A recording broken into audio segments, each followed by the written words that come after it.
Hello, something guys and gals. This is something guy 912. Now, you pretty much know that I talk a lot about sexism within culture. Well, at least facetiously, because I don't believe there is a sexist culture against women.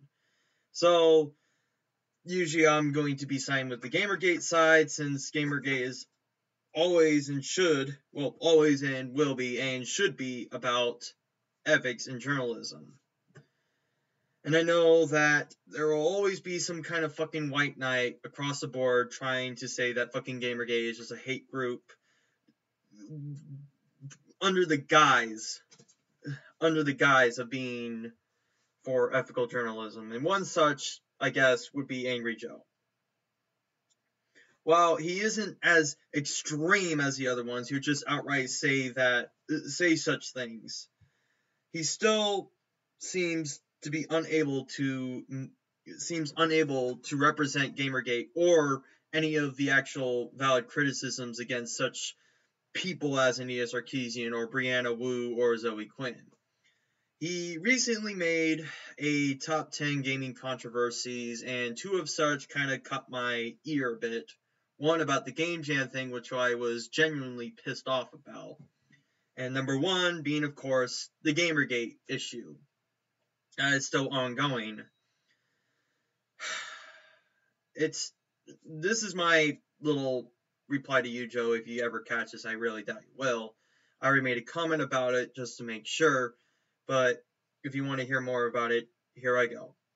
Joe, the thing is that this is not a conspiracy theory. GamerGate is not a pointless Twitter hashtag for a bunch of people who want to wear tin hats and conjecture all they will about things. If there is evidence to suggest that Zoe Quinn had an affair with Nathan Grayson, which she did, she confirmed it with her boyfriend, her ex-boyfriend, after he found out, despite what you will say about him being jealous, as if any of what he says is invalid because he's just butthurt, but you will completely always fucking latch on to whatever Zoe Quinn says, and that Nathan Grayson made an article. It's not just an article, Joe. It is an article praising her game after she had an sexual affair with him. Moreover, the other 4 people she had sex with had inroads with gaming journalism, such as Rock Paper Shotgun, Kotaku, and Polygon. She even had sex, she confirmed it herself, that she had sex with the boss of Polygon, who was married to get good press, which is why they are so vehemently defending her right now. I don't think that's conspiratorial at all to conclude that she is having that, there is collusion within journalism because a journalist is protecting somebody that they know a lot more personally than anyone else knows. It's not like a 911. It's not a 9/11 conspiracy where somebody says that, oh, it's an inside job from the government. Because I was looking at these people who lost their families, and there was this one guy who was like giggling a bit, ha ha ha ha, about his child. I mean, why would anyone do that? It's clearly a fucking inside job, but that's unsubstantiated. There's no connection. It's just a slippery slope fallacy. Oh, not exactly. Sorry if I'm sounding a little bit droopy with my voice. My tongue has been bit in 2 different places. Yeah. But, moreover, Joe, why do you think GamerGate is a pointless Twitter hashtag? I mean, I know hashtag activism doesn't really go a long way. It's actually pretty pointless, but GamerGate is one of the few examples where that actually works. Because they have shown through all the posts that there is a shit ton of fucking collusion with these indie game journals. And I'm pretty sure I know what you're thinking. oh wait, Zoe Quinn was in the Game Jam thing, the thing that you really hate. Yeah, I did really hate it. I hated how, something that should have been made to inspire people to make fucking video games, inspire young indie people to make video games because they love doing it, turned into some corporate slug of Mountain Dew infested reality fest. And I like fucking Mountain Dew. Don't get me wrong, I like the taste of the drink, but I don't like it when a product has to take more precedence over the fucking subject matter. And the subject matter was just getting toppled over these pointless fucking crossroads. And the guy who was, I guess, a producer of fucking Mountain Dew made sexist comments just for the sake of adding drama. Pointless fucking drama. To get fucking people worked up. And of course feminist women are going to get fucking worked up about it. But men are going to get worked up about it too because they know it's just fucking pointless to make that comment. Because they're not going to feed you what you want. It absolutely failed on its ass. For no better reason just to push out those fucking ad campaigns. Forcing people to drink fucking Mountain Dew over water or put water in a Mountain Dew cup. It's just disgusting. But that does not give Zoe Quinn a fucking way out to excuse any of the things that she did because she is personally accountable for that. She didn't have any control over Game Jam, I know. I've heard rumors that she might have had, more sexual affairs to try to boost her up on the Game Jam thing, but since it failed on its ass, I highly fucking doubt it. But that's the only unsubstantiated thing that I could say about Zoe Quinn. As for her having affairs with 5 guys, that is not a fucking mystery. That has been proven by her. It doesn't matter if you fucking think that her boyfriend is just being selfish and jealous because he's pretty much out of the situation right now. It's far from the fact. It's far from the fact whether he's credible or not. It doesn't matter at that point because there is definitely collusion in gaming, and Zoe Quinn herself confirmed that she did have sex with 5 guys to him. So, what are you trying to prove here, Joe? Why are you trying to misrepresent GamerGate? Why is it that you keep defending Brianna Wu and Ania Sarkeesian just based on the virtue of them having harassment? Have you ever looked at their claims of harassment lately? Brianna Wu claims that she had to leave her fucking home.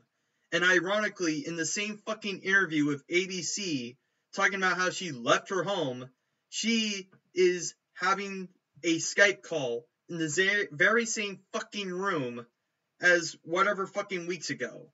Same fucking furniture, same fucking window in the background. It's extremely ironic. And what about Ania Sarkeesian?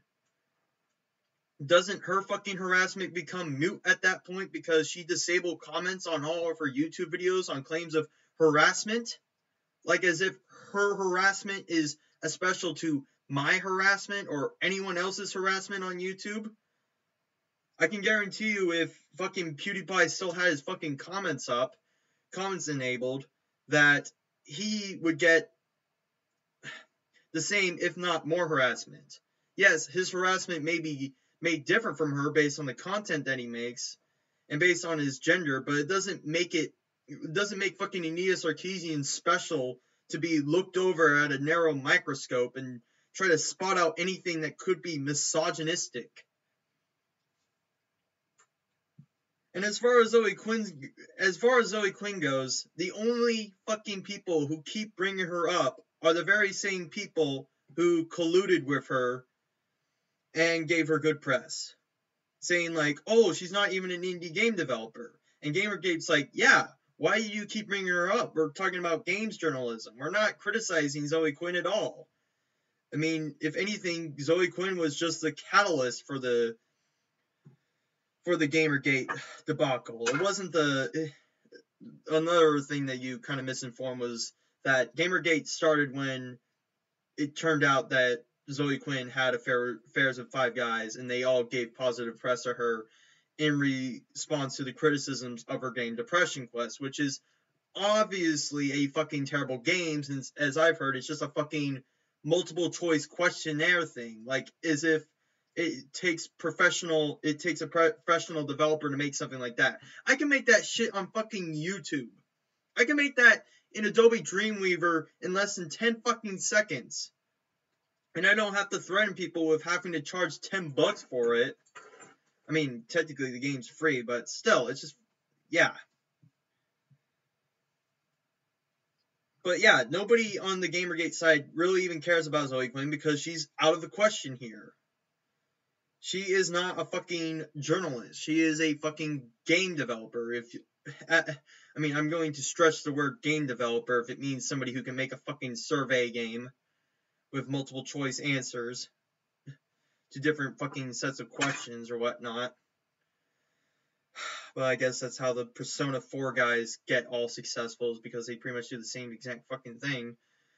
But yeah, I don't understand why you misrepresented this. You said you were going to try to take both sides objectively and honestly. And GamerGate is not pointless Twitter activism, and it's not a fucking hate group. Nor is it that the people on the GamerGate side are trying to justify anything that any trolls who associate with GamerGate are saying. They're actually, honestly, more in line with trying to check for harassment than fucking feminists are, because, you know, feminists are just going to have this fucking narrow scope of harassment directed specifically towards women, specifically towards body parts, and not focus on male harassment because that's not special. We don't have a bunch of fucking radicals screaming from the top of their lungs that they need to check women's privilege, or that, you know, there's harassment going on with male culture. Let's focus on that instead. But yeah, I know that you have defended Enia Sarkeesian before, so I didn't really come as a surprise that you would defend her again, and Brianna Wu and Zoe Quinn. What I thought in Game Jam was horrible. I will agree with that. I will agree with it with every fucking being of my soul. But there was somebody else that was in that Game Jam too that got affected. JonTron. You mentioned him before. You made a joke about, you know, John and Tom have 3 letters because they're drunk, so it's obviously make him laugh pretty easily. But as far as I know, JonTron and Zoe Quinn had kind of a little personal battle. And I have to wonder if that's why he left Game Grumps. Because Aaron Hansen is also, or otherwise known as Egoraptor, also is a white knight. I'm not saying that's really, like I said, it's unsubstantiated. I mean, there is some connection, but there isn't a deliberate, oh, he left because he didn't want to associate himself with a bunch of white knights. But as you can see with the latest videos of Game Grumps, Aaron has added trigger warnings, one of those stupid fucking Tumblr isms, as an annotation on his Game Grumps videos. And he shared some points, on Twitter. He's affected too. JonTron was affected by this. He just wanted to make fucking indie games too. What makes him any less affected by this than Zoe Quinn or you? I mean, I know you're just a fucking judge, but still, nevertheless, you know, Zoe Quinn is not special. She does not get a special privilege to be forgiven for anything else she does, because she did get rightfully, justly, you know, harassed at Game Jam just for the sake of drama. But I doubt you'll see this. I doubt you'll even consider it. So that's why I had to make a comment too, just so you can see it. At least you're still open to criticism. But I fear that the more you delve into this ideology, the more it's going to affect your review. So That's my call out.